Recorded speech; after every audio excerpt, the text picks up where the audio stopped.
Go ahead, Julie. Thank you. Welcome, everybody. Welcome to the Working with Parents of Teens webinar.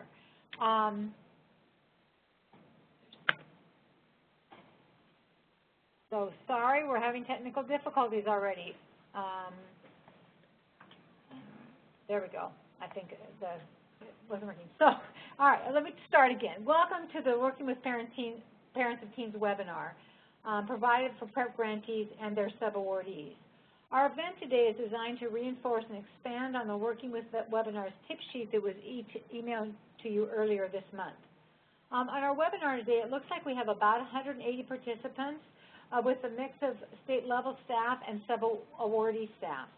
And as you can see from this first slide, we have a number from the very first slide where you were marking on your where your audience was. We have a number of grantees working in schools, some are working in the community-based settings, and some of you are working with both. So we've designed this webinar to try and address the working with parent needs of both those populations. Please also note that when we talk about parents in the next hour or so, we really are referring to a teen's adult primary caregiver. We're using a broad definition of parents. And please also note that the content over the next hour and 15 minutes is designed for frontline providers. But the guidance can also be used by those that support those frontline providers. I think it's going to be general enough that you can use direct application, or you can build the capacity of those that your sub-awardees you're working with. So, my name is Julie Taylor. I'm with ETR Associates. We're one of the training and TA providers for the FISB PrEP grantees. And with me today is Jill Elnicke, and she's also with ETR, and we will be your presenters today for this workshop. So what do we hope to accomplish today? We always like to start out with some good learning objectives. So let me share those with you and then say a little bit about our process.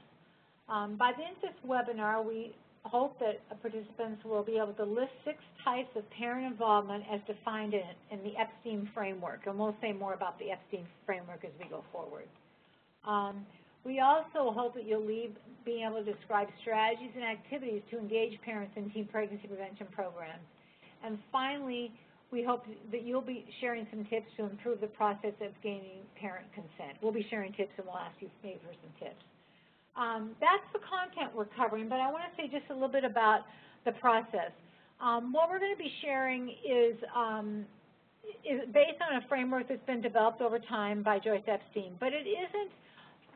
Some of the strategies aren't brand new and won't be brand new to all of you. And what will really make this webinar rich is if we can all participate, and we'll be asking you to share some of the strategies you're using under different categories. And if we can have a participatory interaction, it'll really enrich the learning for today.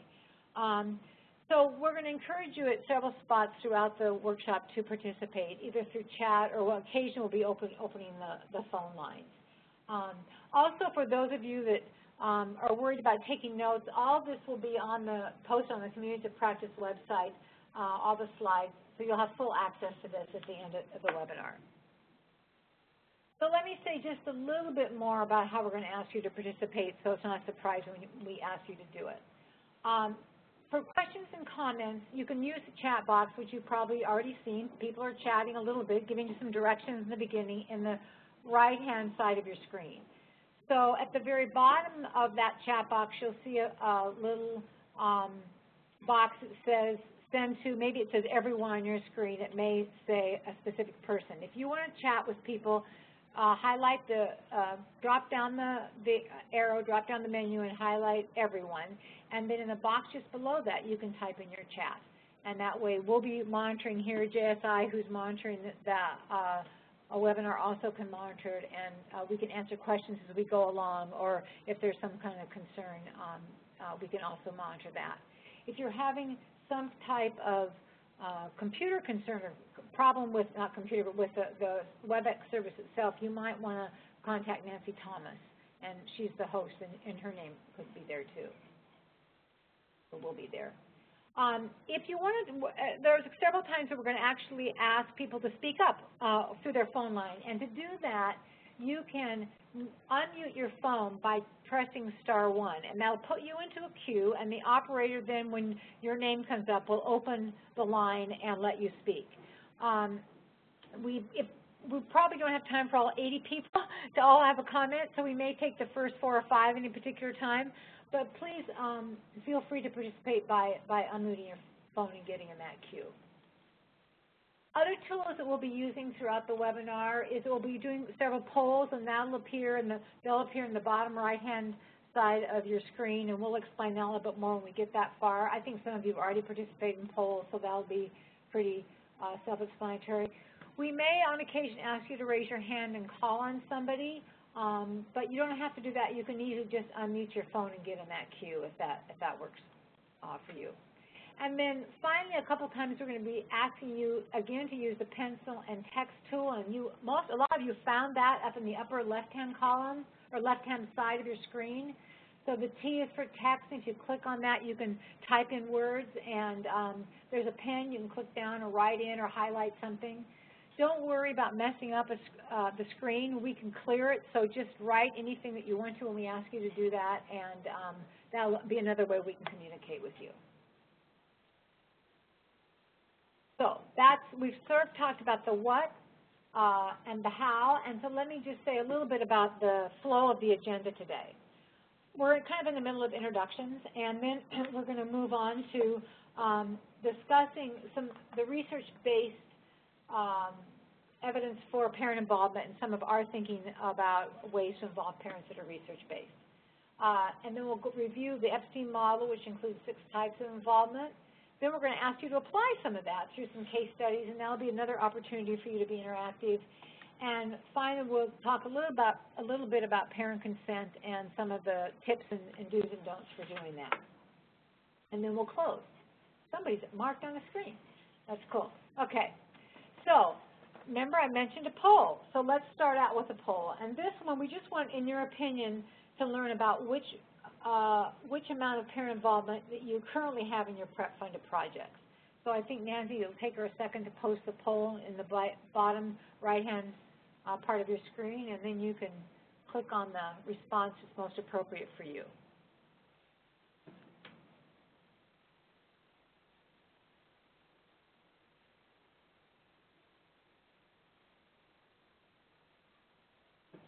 So click on the which of these 5 statements describes the amount of parent involvement in your prep-funded projects. And so we'll give you a minute. We'll be quiet. People can vote, and then we'll show the results of the poll.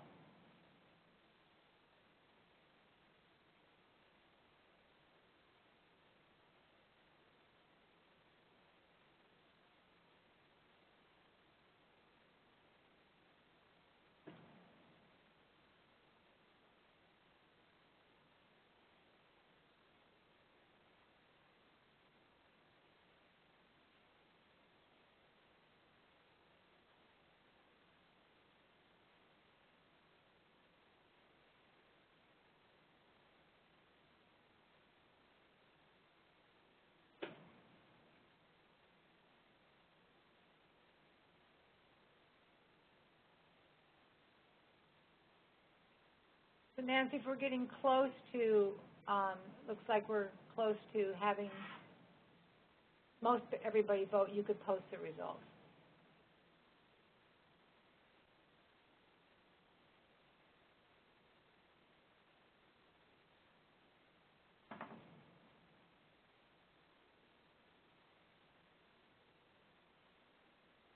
Well, I think it just takes her a minute to, for the system to tally and then post the results.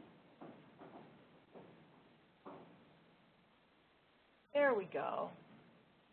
So it looks like the majority of you that are on the webinar today feel like you have too little involvement. So that's good. Hopefully one of our goals today is to give you some new ideas of things you can do to involve parents, some really concrete, specific things you can do. Some of you think you have about the right amount. Some of you don't know. And some of you aren't implementing, it looks like, parent involvement activities now. Maybe by the end of this webinar, you'll reconsider that and think about there's a few things you might do to involve parents. Thank you, Nancy, for posting the poll.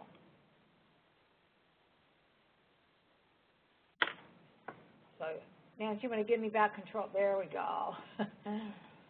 I mentioned the Epstein model. Before I go there, I just want to talk about, as you know, FISB and our projects are really concerned about focusing on sound research. And there's quite a bit of study related to the disciplines of involving parents and the impact on teens. And there's a couple of disciplines that we specifically focused on. What we know from adolescent health research is that when adolescents feel connected, have a sense of connectedness with their parents, they're more likely to participate in healthy behaviors than their counterparts who don't have that connectedness. And I just want to emphasize it's that feeling of connection. And the nice thing about what the research says about that is that when teens feel connected to their parents, they listen more to the messages, the health messages their parents send them, and they follow through on those messages. Another body of research coming from academic achievement studies shows that there's a positive impact on student achievement when family participation is part of their learning, and that participation happens in well-designed at-home activities. And that's part of Joyce Epstein's work. The adolescent health around connectedness is Bob Bloom and Michael Resnick's work. But both of those say to us that parent involvement really enhances health outcomes and learning outcomes for youth. So that's a good research base for why parent involvement is an important component of our prep projects, or can be an important component. So let's look a little bit more specifically at a body of work that was developed by Joyce Epstein. She's been working on this for several decades now, and with researchers at Johns Hopkins University. She's the lead PI in all of this. And she's worked with students, parents, schools, community partners to understand how to develop and maintain partnerships with parents that demonstrate an impact on school success. And we know that there is a relationship to school success and health behavior, and positive healthy behaviors. From that body of work that she's conducted over many years, she's developed a framework to help organize efforts to engage parents. And I always like frameworks because they help me organize the efforts that I'm making. They give me cues about new things that I might do. So that's our hope for you today, that you'll get some new ideas and it'll help you organize some of your activities and plans around parent involvement. Although her work comes from the field of academic achievement, it has been and continues to be adapted in many different settings. And it's known as the Epstein framework. And at the end of the webinar, Jill's going to give you some good resources where you can go into more depth about what Dr. Epstein proposes. But the framework that her theories derive from talks about overlapping spheres. And they talk about the child being in the center. That makes sense. The family being one sphere, the school being another, and the community being the third. And that it's these three spheres that influence the child, and that these spheres, if we work to influence them, will have more likely good positive health outcomes. And that she's looked at practices that schools, families, and communities can do separately and together to influence the child's behavior. So through that work, she developed 6 types of involvement. And these are the 6 types that we're going to focus on for the rest of the webinar. The first is parenting itself, as in building parenting skills, helping parents be better. In this case, it might be sexuality educators of their youth. It might be better educators of the family values, that kind of thing. Another type of involvement is communicating with parents, making sure this is not just a one-way communication, but a two-way or even a multi-type of communication, where parents are communicating not only with the provider, but with each other. A third is volunteering. Certainly this is prominent in elementary schools. It may not be as prominent in secondary schools or in community-based organizations. A fourth is learning at home. A fifth is helping with decision-making issues. And 6th is collaborating within the community. Sometimes we think of parent involvement in a very traditional sense, such as fundraising or chaperoning parent-teacher conferences. But what we liked about this framework is it really expanded the types of involvement that PrEP grantees could extend to parents to a broader, more holistic way that they can involve parents. So let's take a look at each one of these individually and define it a little bit more, and then give some examples, and then even ask you to share a little bit about what you may be doing related to this type of involvement in your PrEP programs. So the first is parenting, and that's really building the skills of parents. So this could take the form of offering parenting classes, providing access to and showcasing online resources for parents, or offering a lending library of parent resources. This might specifically be parenting classes related to adolescent health, or a big hot topic might be social media. How do you handle issues with social media and teens? I think parents have a lot of concerns about that. So that could be building their parenting skills around social media. Providing access, you could have a website where there actually is a parent link where parents can go in and learn more about adolescent development, or just some of the issues that you're talking about within your PrEP programs. Offering a lending library or of parenting resources. You might showcase it at a parent night where you're explaining your program, but also letting them know about possible resources that are available to them through your project. So those are some ideas that Dr. Epstein shares, but what we'd like you to do now is to, if you could share a little bit about what you might be doing in your PrEP program to do parent education. It could be as simple as a parent night or sharing a fact sheet with them. And the way I'd like you to share is if you could go in, and we're going to ask you to do this over the phone. So if you would like to speak and talk about something you're doing very briefly, hit *1 and you'll go on the queue, and then as soon as we have a couple of people in there, I'll ask the operator to open your line. Or the operator, when she sees people are in there, can just open a line. So we'll learn a lot by hearing what other people are doing. So having a few people share, I think, will really be useful. And our first response comes from the line of Gerald White. Hello, Gerald. Go ahead, share a little bit about what you're doing for parenting classes or parenting education. Gerald, your line is open.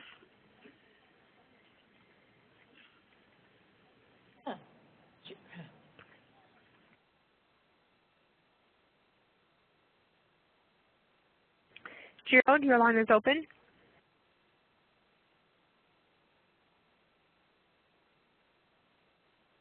Interesting.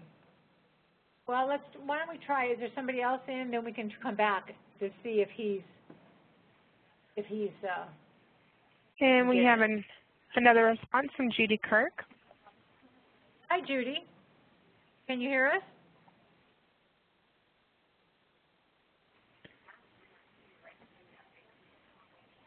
Hi, Judy. Can you hear us? Operator. Ms. Kirk, if you're on mute, please unmute your line.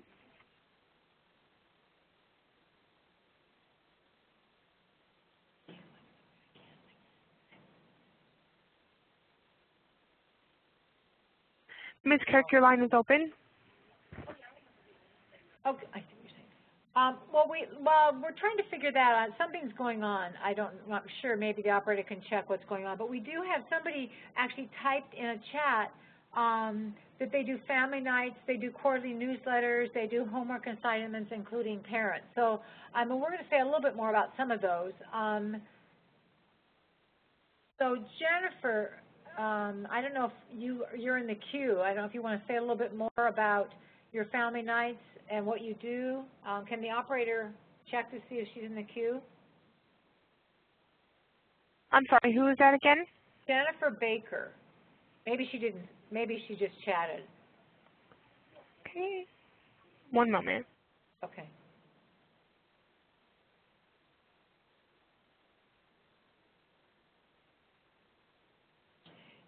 since the phone assist line's not working very well, why don't some of you maybe just chat some ideas, and we'll go from there until we can figure out what's going on with the open line. It doesn't seem to be working.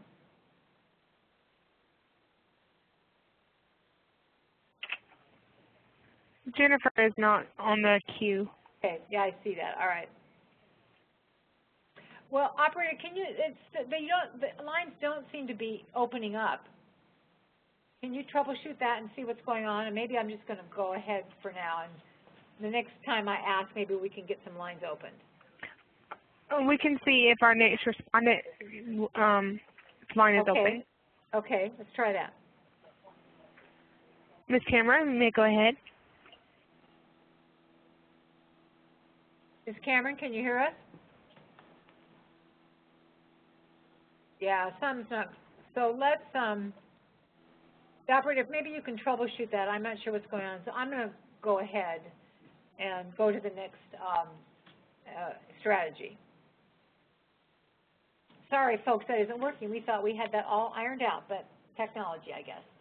So the second way that Epstein talks about involving parents is communicating. Now, that's kind of obvious, but she really wants to emphasize that communication isn't just one way sending things out, but the most effective communication is when it's two-way, or even where it's multi-way, where not only are the provider and the parent talking, but parents are talking to each other. So let me give you some examples of what that might look like. And our previous person who talked about setting up listserv was talking about this, but creating a social networking group.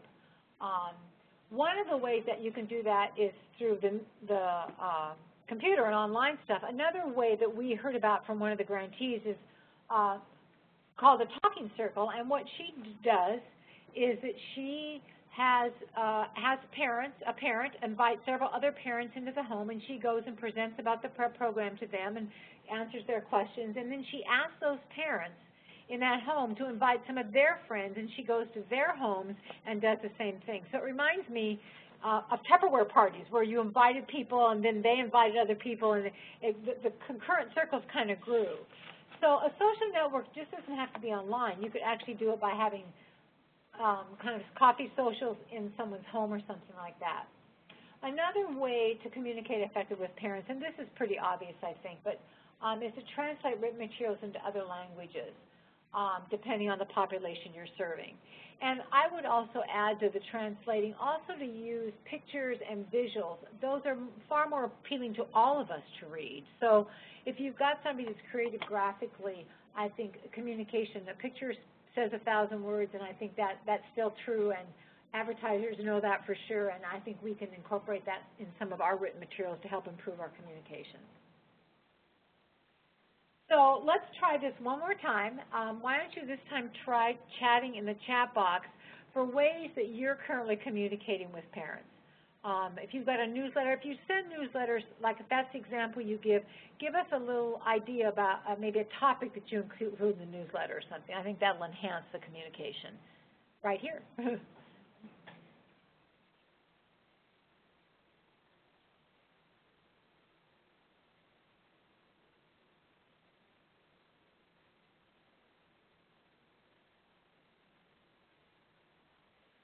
So from Susan, she talked about a parent night. This is called Beyond the Birds and the Bees presentation from Kentucky Department of Education.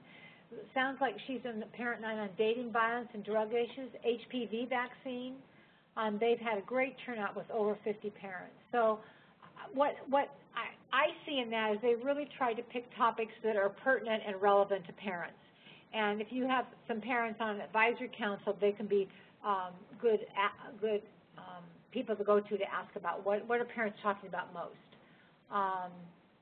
Another, Wendy Sellers says the curriculum we use with teens has parent, jumping around, has parent homework assignments, and several of the evidence-based programs have parent homework assignments where the students actually interview parents about various topics. So that's a great way to get communication between parent and teens. And also, one thing you can do in communicating with parents so they're not surprised is letting them know ahead of time that those topics may be discussed, and their teens may be bringing home that homework. Another one, we are trying to open our doors here at Boys and Girls Club to community agencies as a way of getting parents into our building, offer services that appeal to them, GED, ESL, city meetings, public health initiatives. So just getting them in the proximity of where you're programmed so that as a way to reach out and have information, even written information, posted about it. And that's a really good idea. Another one is I attend open houses. Whoops, this keeps jumping around, so I lost it. At the schools to give information about the Teen Pregnancy Prevention Initiative. And we also hold parent nights to answer questions. So what we're going to do is keep putting up these ideas. And at the end of the webinar, we are going to collect all these, organize them under the different strategies, and then post them on community websites. So that one thing we hear consistently from grantees is they love networking and hearing what other grantees are doing. And so this is at least one small way we can do to improve that communication between grantees. One last one, before we have sexual health education to youth, we offer parent orientation to discuss any issue, topic, or questions they may have. And booth at public health summits, PTA meetings. So there's lots of good ideas on here for how to communicate with parents. Thank you all for sharing. It really brings alive these ideas in this framework. So the last type that I'm going to talk about, and then I'm going to turn it over to Jill, is volunteering. And this is basically providing ways for parents to lend time to your organization or to your program or to help out.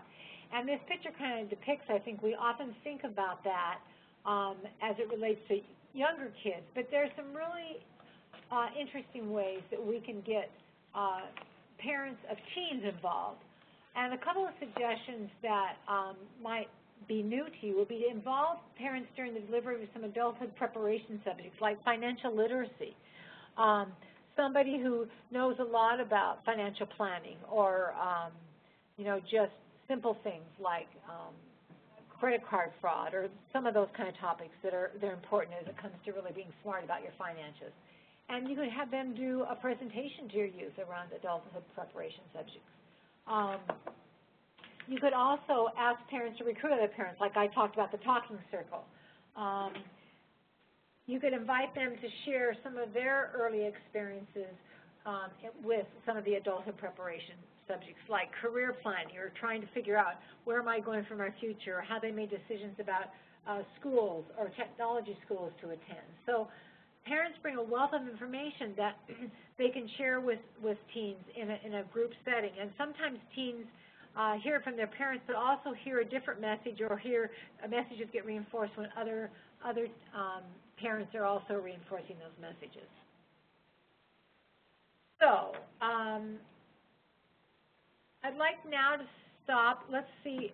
Let me check in with the operator. Shall we try this one more time and see if we can open up the lines for a few questions before we go on to the other three strategies?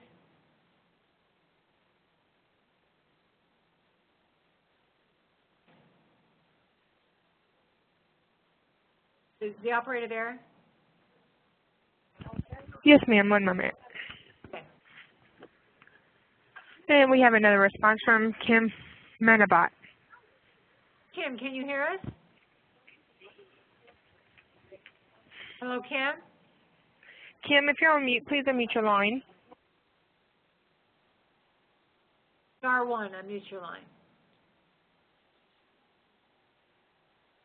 All right. Well, for some reason, the open line option is not working right now. So why don't we just be quiet for a minute. If you have some questions or comments, why don't you just continue to use the chat? And I think that's working effectively. So I'm just going to let you post some questions or share some additional thoughts, and I'll just be quiet for a minute while you do that.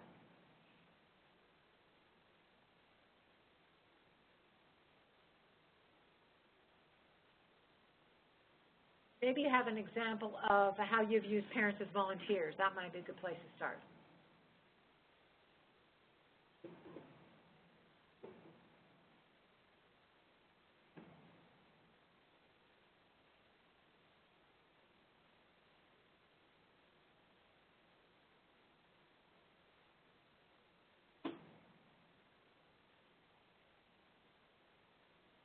So it sounds like one way parents are being used as volunteers is as translators.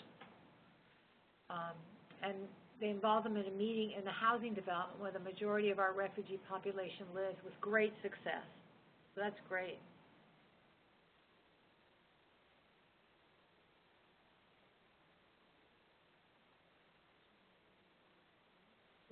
Yeah.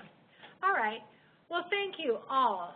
Your ideas are great. And I'm going to now pass the presentation over to Jill Elnicky, who's going to speak about the other three strategies for involving parents.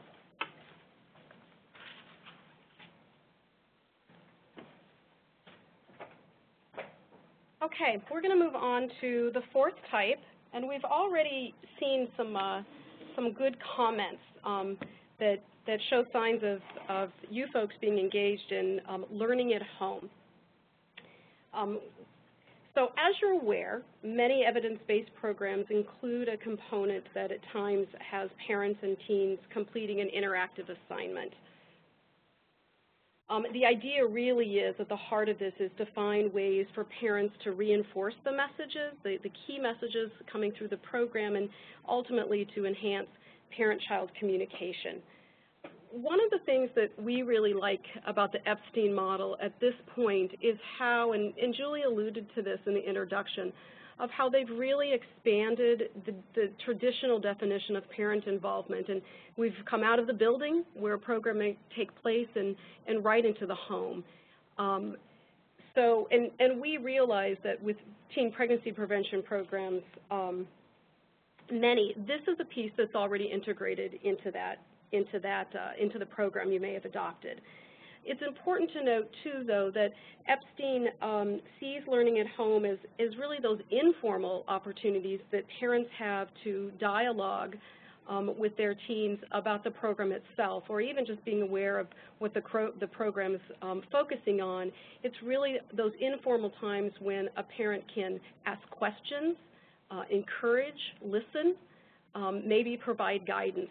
All of these things aren't to be overlooked as a type of parent involvement. And even if they're not formalized, they're nonetheless important.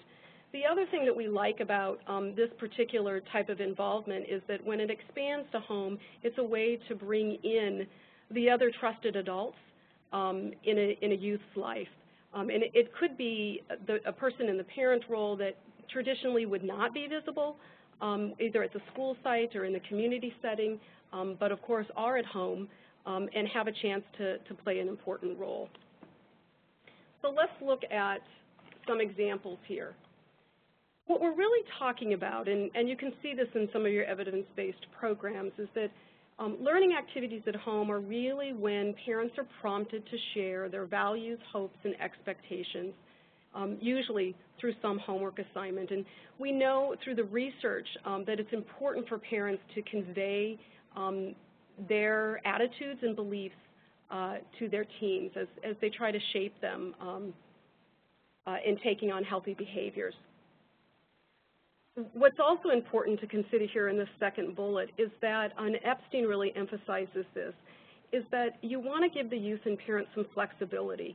Obviously, you're sticking to your program with a homework assignment and how the developer has put that together and how it's been studied and maintaining fidelity to your program. But where there can be some flexibility, you want to consider providing that. Sometimes there's some alternative choices within the assignment that's already built in. Sometimes the flexibility might just relate to the due date or the time at which an assignment is to be done and brought back in. So you just need to keep in mind that when things are going home, you want to try to meet the teen and the parent really where they're at. So what we'd like to do now is to pull up another poll, and Nancy, if you will go ahead and move towards that. We want to identify how many of you have selected an evidence-based program that includes a component that involves parents and learning activities at home. And the reason for that is because, and we've seen some of it in the chat box already, is that we can see that some of that is out there and alive and well. So if you would, in the chat, go ahead and select from one of the 4 response options here, and we'll kind of see how the group spreads itself apart.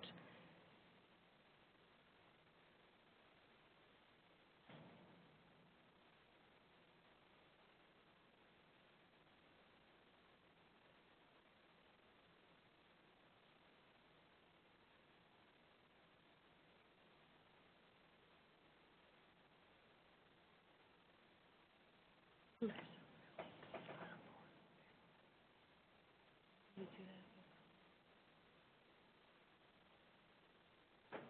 Nancy, we're trust you're watching those results come in. And there's some other good tips and activities showing up in the chat box as well.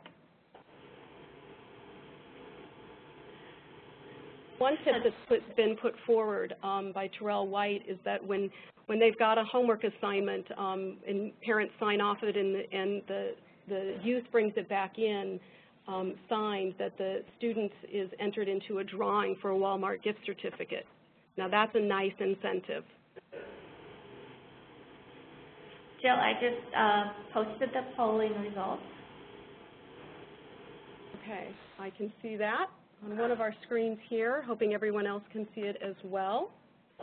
So we have just over a third of you having some learning at home component already built into your evidence-based program, with about a quarter not having one of those in place. And hopefully you'll find in the resources that are listed on the tip sheet, as well as those that are shared in the end, that there are some connections out there for those of you who do not have those components in place that can lead you to some additional guidance of how to put something like that together. So about just over a third. And keep in mind that we had 44% of you in the beginning say that really you see that you have too little involvement right now compared to what you would ideally have. And hopefully, again, you can see with this particular type that when Epstein really expands us into these learning opportunities at home, that we don't want you to discount that those activities that take place in home really are under this big umbrella of parent involvement. Perhaps you have more taking place than you had considered beforehand. Okay, thanks for the poll, and thanks for some of the additional tips that are coming through. We love those. Let me move to the fifth type of involvement. And Nancy, if you would, actually I will just shift over here. Here we go. So the fifth type of involvement is decision making. And I will tell you, like some of these other types, we could have a whole webinar just devoted to this type of involvement. We're not going to go into a lot of depth here, but what we want you to realize in this type is that really any time a parent steps forward for their adolescents or looks for a way to improve the youth learning experience, they are presented as an advocate. And like some of the other types, this one's critical in your programming, especially if you have the opportunity to kind of harness some of that energy of parents. The key really at this point is to view parents as assets versus as threats in the decision-making process, and to capitalize on their influence. We know parents can be highly influential both in schools and in community groups.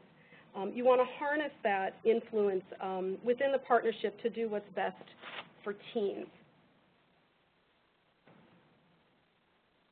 And I also noted in the beginning when you guys polled about the amount of parent involvement, we didn't have anyone say that they had too much parent involvement.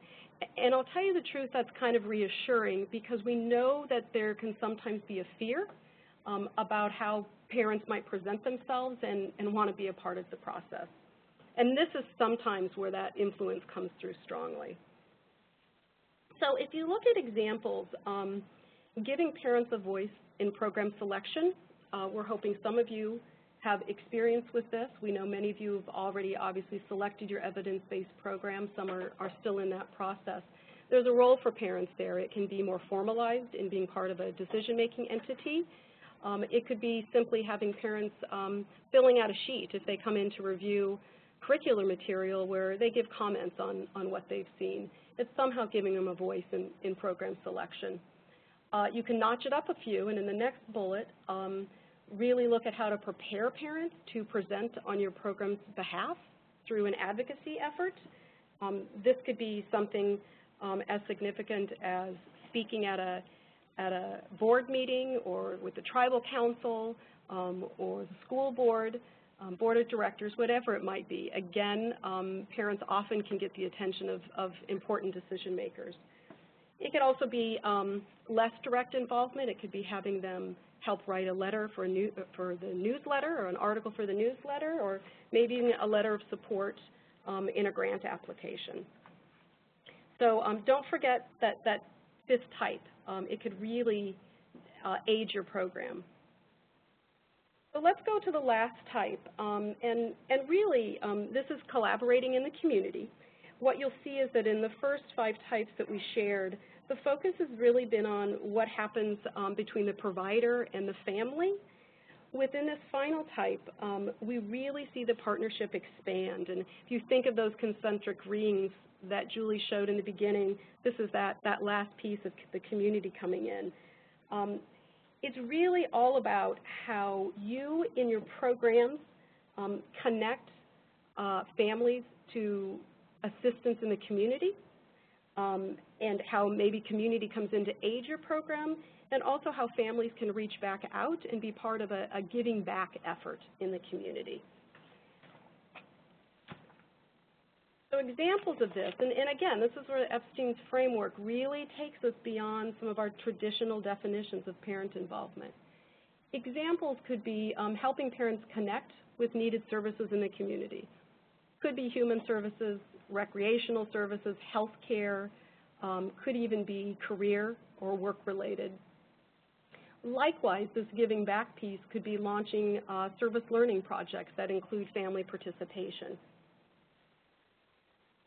We would love to see you use the chat box again at this point, because I'll tell you, when we talked about the Epstein framework, this was one piece in the framework where we said to ourselves, does this apply to teen pregnancy prevention programs? Is this taking place? And so if you have a component, and it could be that referral piece to the community or this connection through service learning, if you have something in place right now, or you know you will in the future, if you want to share that in the chat box, this is a time for us to kind of see who might be involved in this type of involvement. And it'll give us a chance to maybe learn a little bit more and decide if this is a particular area we should expand upon in the future. So in the chat box, we know a few have already been noted previously. Again, we'll be keeping track of those. But if anyone else has an experience in making this connection, please share that with us now.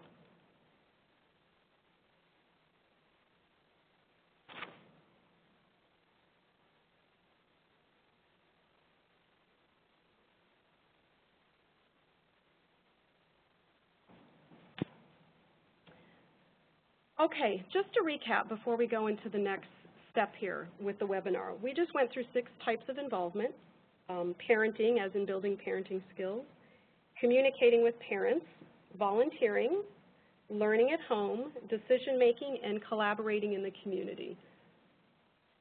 If you've got a question for us before we move into the next activity, this is a good time to post it in the chat box, and we'll see what we can get addressed here on the spot if you have some. Also, I can see some other pieces are coming in about the community engagement piece. Or if you have a question that about something somebody's chatted and you want a little more information, you could post it now also.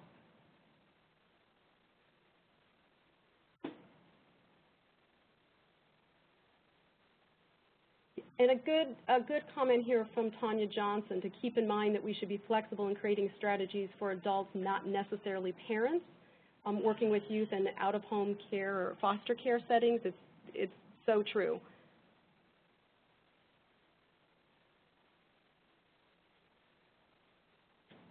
Judy has shared that they have a connection through the public health collaboration in the city's common pathways.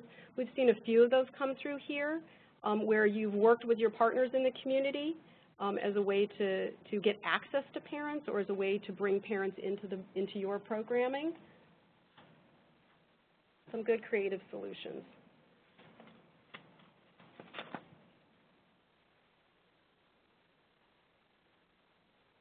Okay, we're going to move into our next activity, and what we want to do here is share some case studies. I will tell you, our hope was that we would be having some verbal conversations. We'll see if that's going to work. If not, we'll stick with the chat box. What we really know is that with a topic such as this, and we're not talking rocket science with parent involvement, we're talking something that's challenging to do, but some of these strategies, such as are being shared now, it's just really a matter of exchanging them between each other.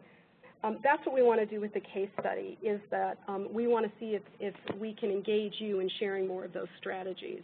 So what we're going to do is read a case study that's on the next slide, and I will read that and then give you a moment to contemplate it. After that, we're going to ask you to consider a problem-solving question, and then we're going to see if anyone would like to share some of their responses to our question. And again, I'm expecting we'll probably be doing that through the chat box.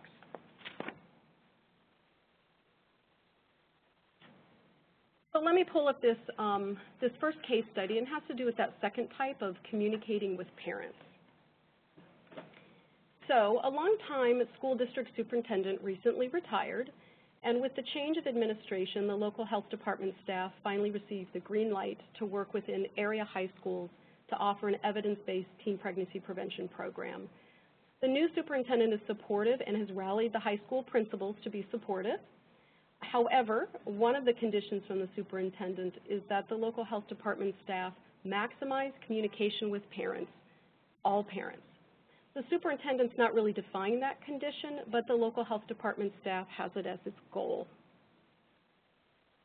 So for those of you who are more visual, we'll give you a minute to read that case study, and then we'll post our question.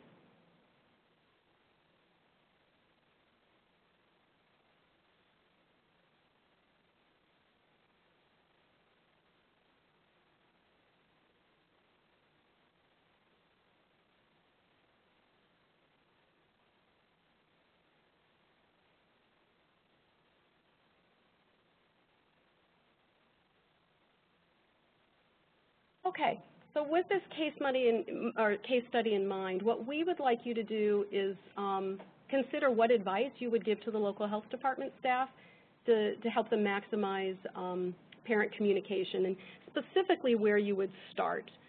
You've got this charge. It's time to go bring in the parents and let them know what's taking place. What would some of your first steps be? And Natalie, if possible, if anyone wants to hit *1 and enter the queue. If you see someone come through and we can open it up, we can see if that will work. If not, please enter in the chat box. Okay, we will have a response from Judy Kirk.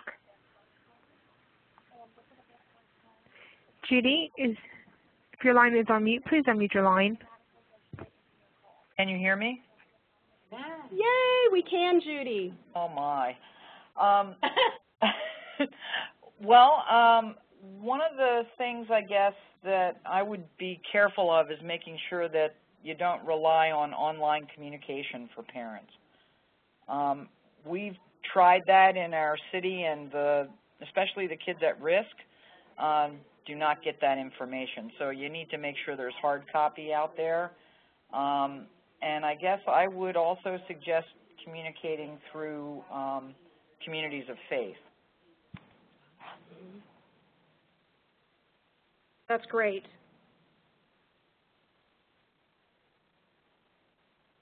Anyone else want to enter in the queue? Next response comes from Giselle Bizarro. Giselle, your line is open. If you're on mute, please unmute your line.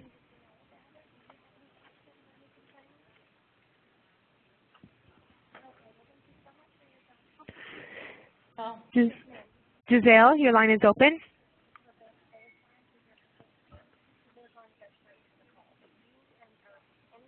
Please unmute your line.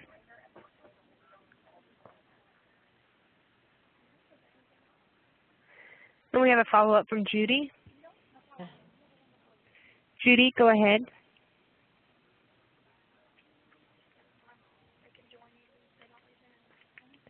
Judy, please unmute your line.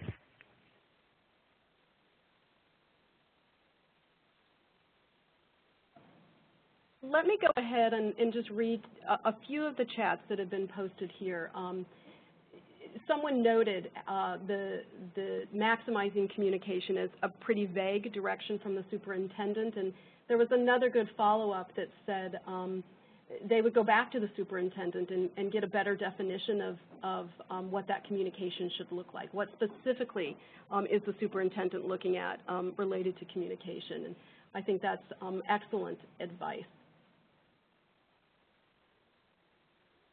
Yeah, also to look at what communication processes are already in place. We've got ideas for newsletters. We've got ideas for kickoff meetings, sending letters home, putting ads in the paper, using the local radio station, text messaging, social service agencies, workplace communication. We add to that the idea of faith communities. I think we can see a common message here is to reach far and wide. Some great ideas. You also see that on the tip sheet, there's a number of other strategies that are shared as well. We didn't really want to just restate the entire tip sheet today, so keep in mind that there is some additional guidance on the tip sheet that we're not covering today that can also help consider where to start. Information sheet and student handbook, lots of good ideas here. Telephone robocalls. We'll talk about that a little later when we get to consent. So I'm going to move on to the next case study, and you're going to see that this is an extension of the same scenario. Now we're focused on parenting education. In the second year with the new superintendent on board, local health department staff have been successful in fostering parent awareness. Perhaps they followed some of this guidance here. They've been less successful, however, in recruiting parents to attend a fairly new supplemental parent education workshop. So this case study, again, is asking you to think about recruiting parents.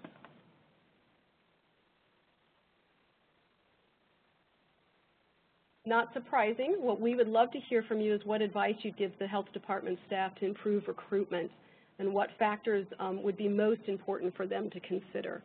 We know a few of you have had good success in getting parents into parenting education programs. There might be something particular you're doing there that is the trick. If you would share that in the chat box, that is great. And if you would like to enter the queue, we can always see, Natalie, if someone can be opened up to share. And we have a response from Judy Kirk. Judy, please go ahead. I guess I would suggest that we should be working with existing parent groups. One of the struggles we have is trying to get parents that are already overcommitted to attend things. So if there's a parent group that we can partner with and maybe submit those kinds of wants for help, that would be good. Mm-hmm. That's great. There's other great ideas coming in, some related to incentives, what you can do to get their attention and get them in the door. Others related to, there was a note up above, it's going by quickly from Pat Jones that talked about if you're using data, making sure that it is up to date and current. I think the takeaway message there is as you reach out to parents, you do want to make sure that what you're sharing is relevant. You don't want your outreach to be kind of a missed opportunity that might turn people away. You've got to keep things up to date and relevant. Someone else suggested actually surveying them to learn about what they would come in for, what is the topic of interest for them, and trying to tailor to meet those needs.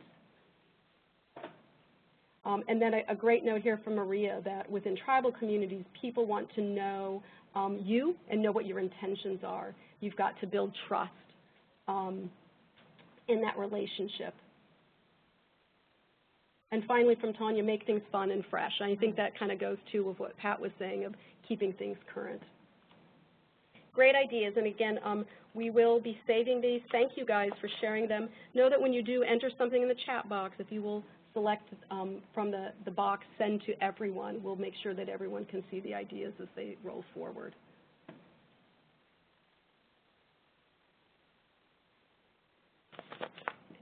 Again, for questions, press *1.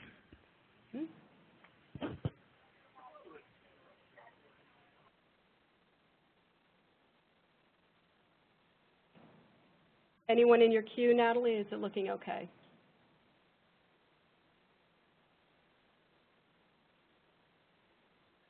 We'll go forward.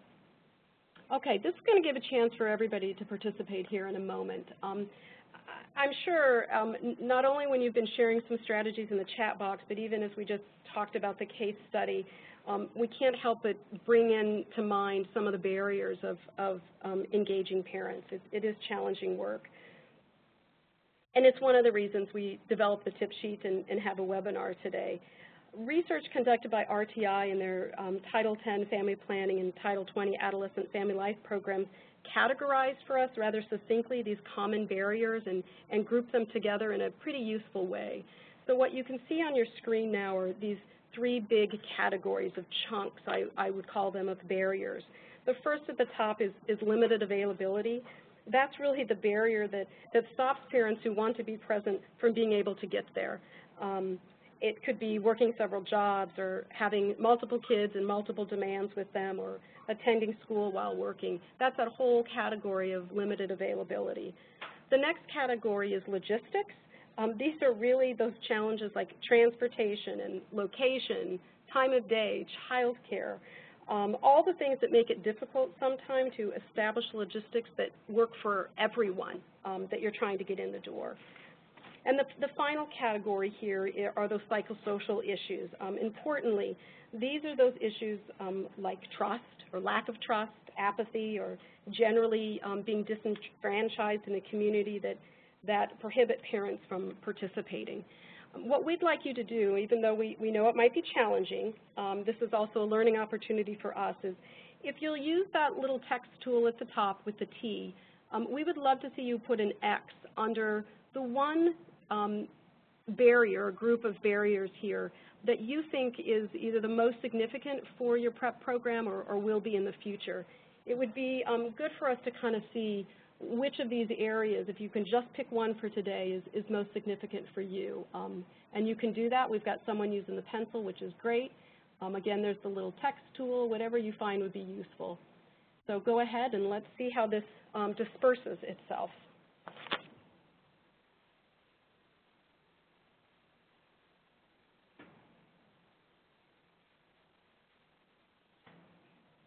It's also looking very colorful.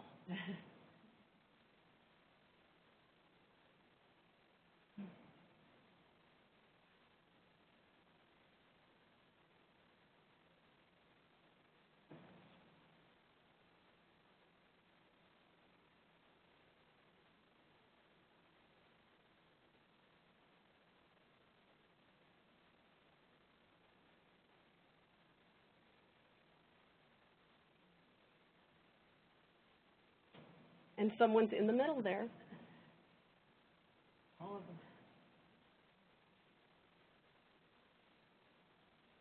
Yeah, this is interesting in that what we're seeing from you guys, I mean, there's quite a bit showing up in limited availability, but it's really spreading itself across all of the three types of barriers. Absolutely. And I'm not sure what I expected or if any of us knew, but I'm not quite sure that we would have guessed that it would be somewhat distributed across all three. Yeah. And again, this gives us a little help in knowing areas for us to continue to focus on, whether through training or technical assistance. Hopefully also you'll find in the tip sheet, especially related to things such as limited availability and perhaps logistics, that you'll find some other tips there to help address those barriers. Okay, we're going to move on, even though we know you're having fun, which is part of the point here. Okay, we're going to spend a few minutes talking about parent consent before we wrap up. And one of the reasons is that we know this is not included on the tip sheet, and we did not want to leave this important content out. And we also know it's a common issue and sometimes challenge for grantees as well as subawardees. So when we talk about consent, we're really looking at that second type in Epstein, the open two-way communication. What we want to emphasize in this point overall is that gaining consent from parents for youth participation really benefits from thoughtful planning. It's the first critical step that you've got to take is determining what type of consent. And there's pretty much two kinds. We're sure you're familiar with these, but we do want to go through them for today. Permission can be given actively, whereby parents grant consent by returning a signed form, also known as opt-in. And it can also be given passively, whereby parents sign a form and return it only to exempt a youth from participation.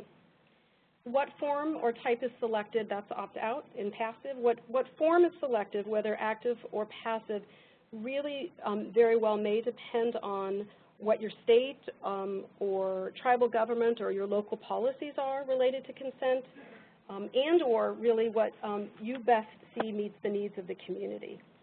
What's important to understand in making this choice is not just what might already be stated in policies, but to really know the advantages of each type of consent.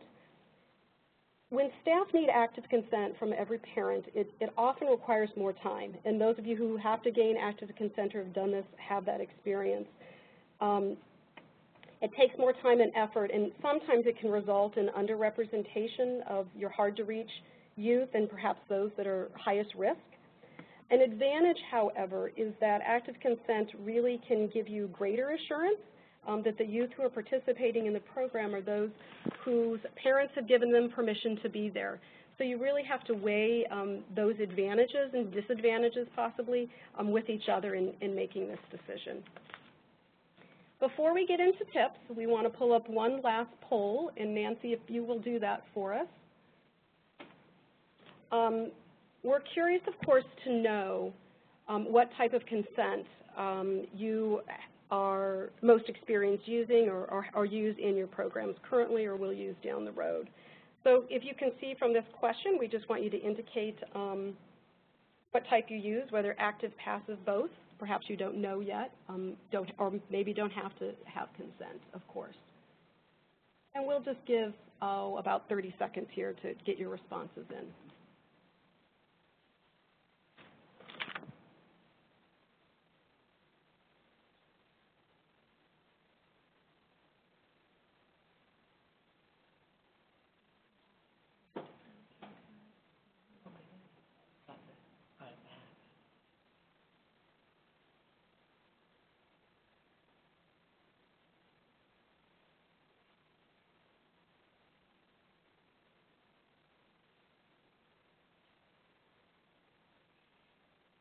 If we're pretty close there, Nancy.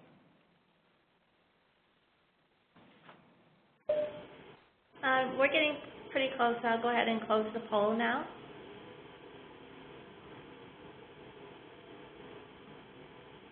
So we're seeing some differentiation from consent for program participation and consent for program evaluation. Similar in many ways and different in others.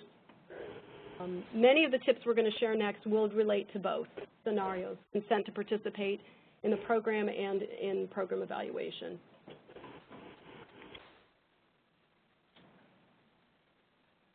Okay, so we've got more people using active consent than passive. And if you mix that in with those who do both, that almost gets you up to 50%.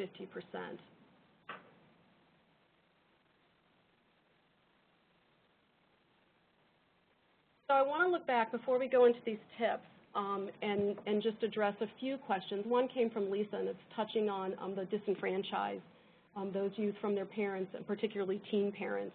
And I'm not totally sure about your question here, Lisa, but I'm guessing that it might be those scenarios where you're reaching out for consent and there's really not a mechanism for that consent to be received. Sometimes, again, that's going back to some of the decision makers in your entity to make a decision even before the consent process begins to address what will take place in those circumstances. Are there exceptions when there is not a direct connection to someone in a parenting role to give consent? We do know, especially with the higher risk populations, that can be a common challenge. Obviously, their situation is why we said there might be a time when consent is not sought, that there's not a parent role in place. We've got folks delivering programs to juvenile justice system and the like.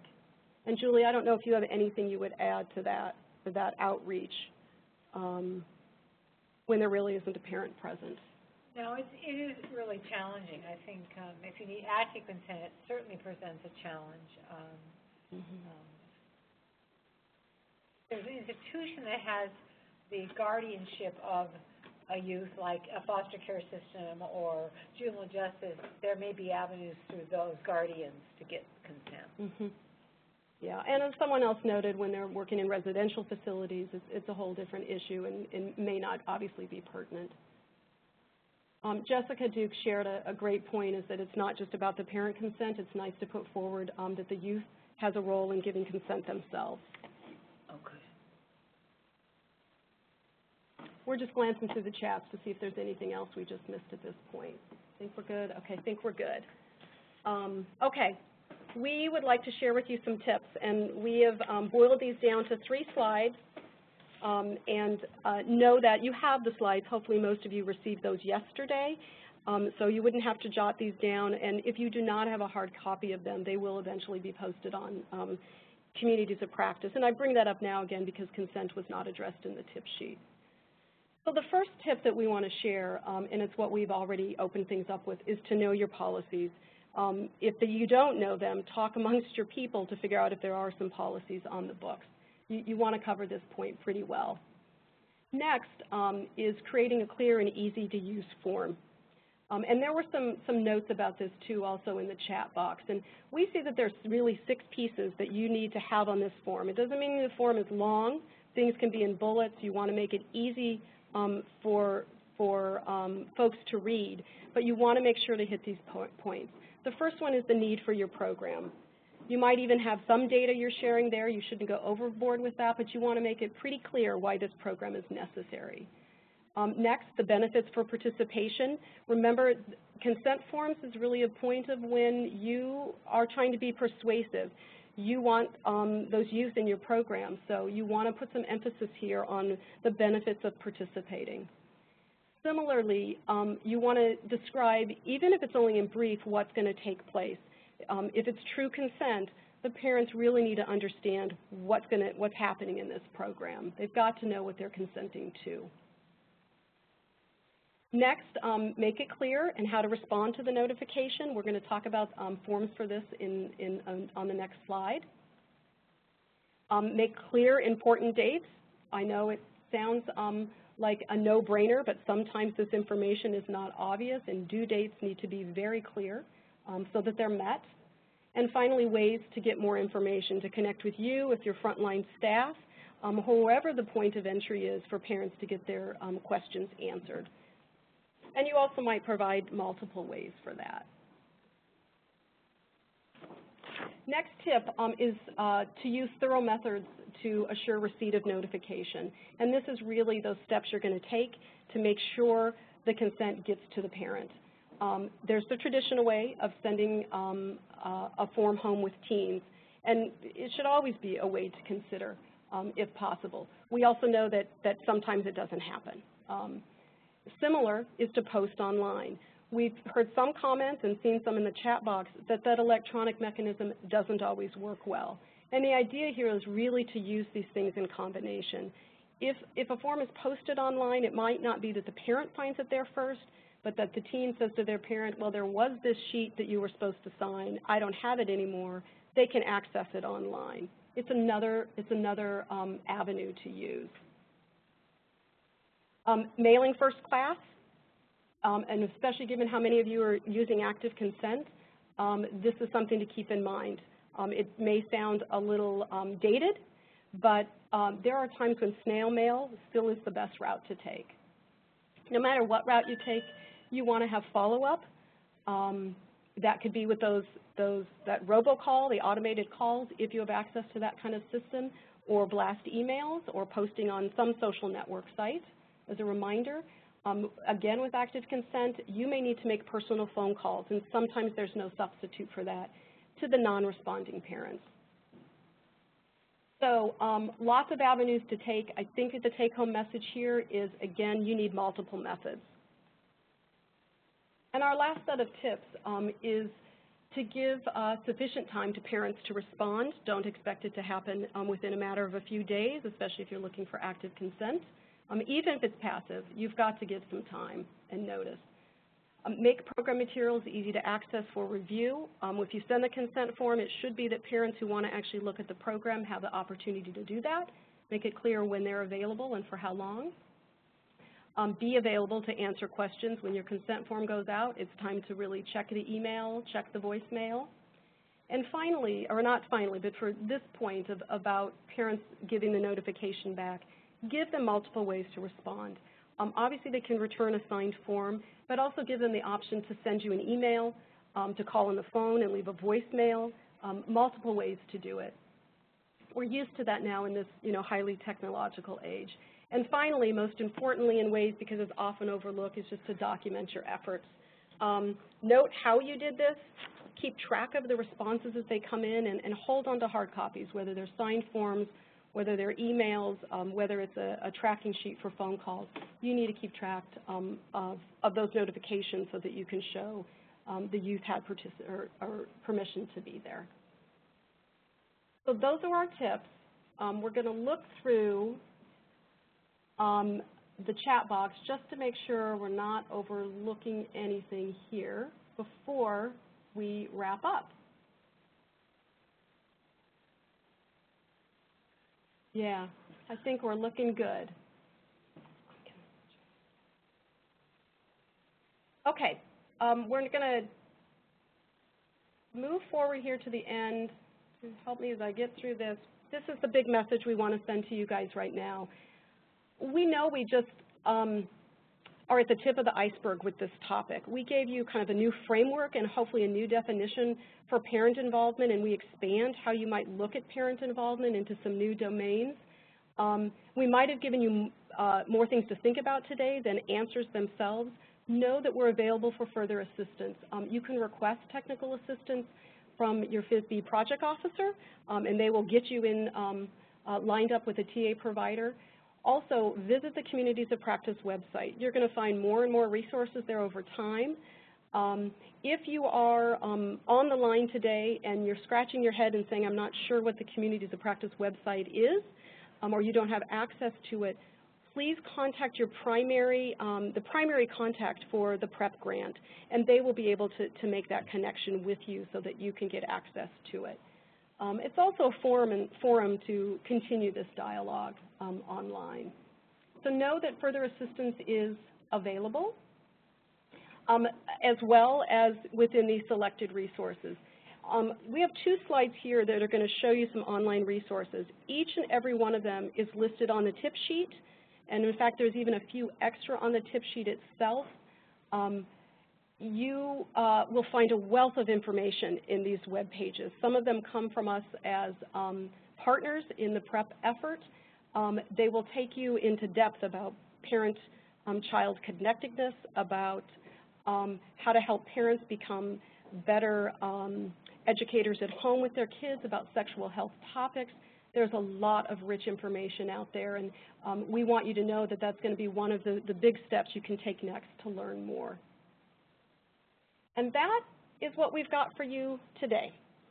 We, again, are going to save all that's been shared in the chat box. If there are some questions right now for some who want to stay on the line and you want to post those in the chat box, please do. Know that we will be continuing to think about the challenging work of gaining parent involvement, and we surely wish you well in this endeavor yourself. Thank you for being with us today.